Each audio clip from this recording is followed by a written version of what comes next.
तर नमस्कार मित्रांनो, आज व्हिडिओ का बनवतोय कारण मला जीव मारण्याची धमकी आली आहे आणि धमकी देणारे लांबले नाहीत. एक माझा नातेवाईक आहे आणि एक जवळचे मित्र आहेत दोन.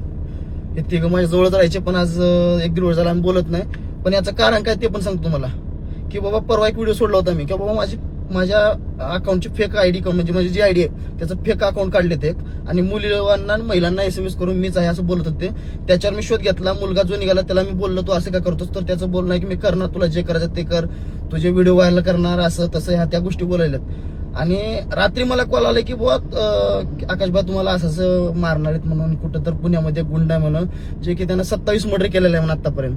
आणि त्याला माझी सुपारी दिलीत म्हणजे की बाबा मर्डर करायचं नाही, माझा हाफ मर्डर करायचा म्हणून 5-6 महिने मी घराबाहेर निघू नये असं मला असं काहीतरी सांगते. तर की मला एवढंच म्हणायचं की बाबा 3 लोक कोण आहेत मला माहिती आहे, त्यांची रेकॉर्डिंग आली माझ्याकडे किंवा त्यांनी जे समोर बोलले त्यानं एका मुलाने एकाला कॉल करून सांगितले की बाबा अशी सुपारी दिली, ते रेकॉर्डिंग माझ्याकडे आलेली आहे. फक्त एवढंच सांगायचं मला की मला जर काही बरं वाईट झालं, कारण माझं समाजसेवेचं काम आहे, मी अर्ध्या रात्री कुठं बाहेर पडतो आणि आता तर पुण्यात गाव सोडून बाहेर आहे. जर मला कोण कॉल केलं इथं माणूस म्हणतो अर्ध्या रात्री तिथं जावं लागतं, मला माहिती आहे मी किती वाजता कुठेही एका कॉलवर जातो.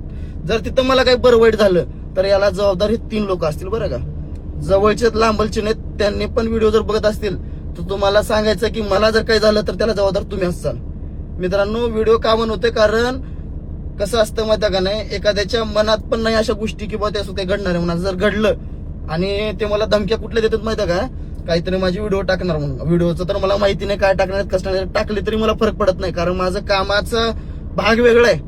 मी काम जे काम करतोय काम वेगळं आहे. जर कामात काही चूक असतील तर साहजिक आहे, पण माझं वैयक्तिक काहीतरी इंटरनल गोष्टी त्यांनी मला म्हणतात की तुझं असं करतो तसं करतो.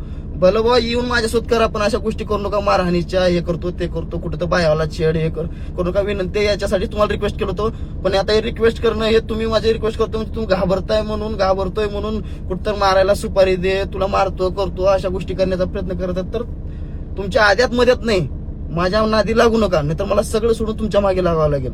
विनंती एवढीच आहे, जर मला जर काही बरं वाईट झालं तर याला जबाबदार हेच 3 लोक असतील बरं का. विनंती एवढीच आहे. धन्यवाद.